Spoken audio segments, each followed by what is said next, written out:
Ya, terima kasih Anda masih bersama kami.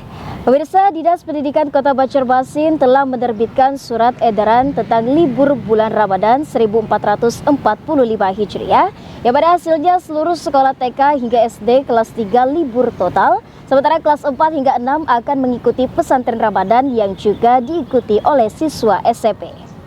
Pada Ramadan tahun ini sejumlah sekolah di Banjarmasin akan libur mulai tanggal 11 Maret sampai dengan 15 April 2024. Khusus untuk taman kanak-kanak hingga kelas 3 sekolah dasar libur total.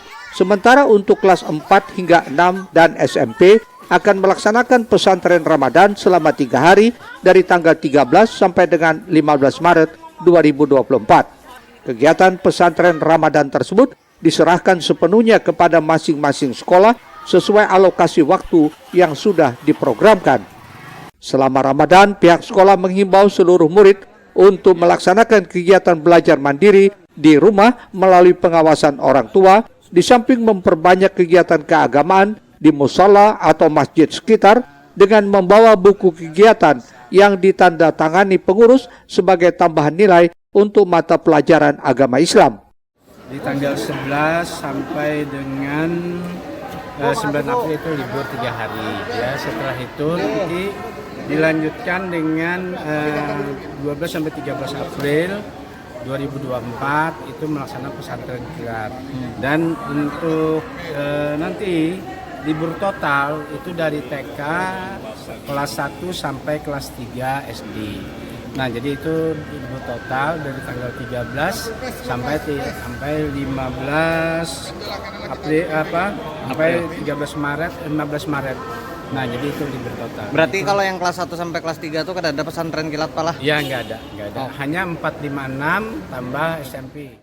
Sementara para guru dan tenaga kependidikan ASN serta guru yang telah menerima TPG agar tetap hadir di sekolah dengan melaksanakan kegiatan yang berhubungan dengan peningkatan kinerja guru. Eko Anggoro, Banjar TV. Ya, pemirsa, Wakil Bupati Banjar Habib Idrus Al-Habsyi membuka kegiatan advokasi keamanan pangan terpadu kelurahan, desa pangan aman, pasar pangan aman berbasis komunitas, dan pangan jajanan anak usia sekolah aman. Diselenggarakan Balai Besar Pengawas Obat dan Makanan Banjarmasin di satu hotel di Banjarbaru. Advokasi keamanan pangan terpadu kelurahan, desa pangan aman, pasar pangan aman berbasis komunitas, dan pangan jajanan anak usia sekolah aman merupakan salah satu langkah konkret dalam mendukung program pelaksanaan keamanan pangan yang menjadi prioritas nasional rencana pembangunan jangka menengah. Keamanan pangan harus menjadi perhatian bersama sebab akan mempengaruhi berbagai sektor, salah satunya sektor kesehatan masyarakat terkait dengan gizi, stunting, dan kualitas SDM generasi berikutnya. Ini disampaikan Wakil Bupati Banjar Habib Idrus Al-Habsyi saat membuka kegiatan tersebut diselenggarakan Balai Besar POM Banjarmasin. Lebih lanjut, Wabub mengungkapkan saat ini sebanyak 4 desa di Kelurahan Kecamatan Aranio dan Martapura, 8 sekolah dari tingkat SD hingga madrasah dan aliyah, serta 1 pasar telah melaksanakan program keamanan pangan. Ini alhamdulillah sudah ada 4 desa kelurahan di Kecamatan Martapura dan Aranio yang melaksanakan program keamanan program di bawah binaan Balai Besar Pengawasan Obat dan Makanan. Ada 8 unit sekolah mulai tingkat SD sampai tingkat madrasah aliyah dan 1 pasar yaitu Pasar Batuang. Untuk itu, monitoring dan evaluasi perlu dilakukan agar dapat mengetahui kemajuan dan dampak pelaksanaan program keamanan pangan. Saya berharap semua pihak terkait dapat ikut berperan dan mendukung agar program ini berjalan lancar. Pengawas Farmasi Makanan Ahli Madya Balai Besar POM Banjarmasin Gusti Maulita Indriana menjelaskan advokasi keamanan pangan terpadu ini telah diinisiasi pada 2011 untuk sekolah, 2014 untuk desa, dan 2015 untuk pasar, yang pada tahun 2024 ini Kalimantan Selatan diwakili oleh Kabupaten Banjar dan Kota Banjarmasin. Ya, kalau yang sekolah harus punya kantin. Ya, jadi kita mengintervensi agar makanan minuman di kantin sekolah aman. Kemudian kalau desa harus ada industri rumah tangga pangan. Kemudian harus ada retail, penjual pangan siap saji, itu kriteria. Masih adalah beberapa temuan ya, misalnya kayak acan, terasi kita masih pakai rodamin ya, kerupuk masih ada yang pakai borak. Kemudian masih ada cumi kering yang pakai formalin, itu di Kalsel. Itu kendala. Tapi bukan kendala juga sih, tantangan buat kita ya. Peluang buat biar bagaimana kita menyiapkan makanan minuman aman di lingkungan Kabupaten Banjar. Adapun 4 desa kelurahan mewakili Kabupaten Banjar, yaitu Desa Indrasari, Desa Tiwingan Lama, Kelurahan Pasayangan, dan Sekumpul. Sedangkan untuk sekolah, SDN Jawa 2, SDN Jawa 5, SMP Negeri 1 Kertak Hanyar, SMP Negeri 2 Martapura Timur, Min 14, Min 16, Man 2, dan Man 4 Banjar, serta untuk pasar, yaitu Pasar Batua, Martapura. Ahmad Ramadhani, Banjar TV.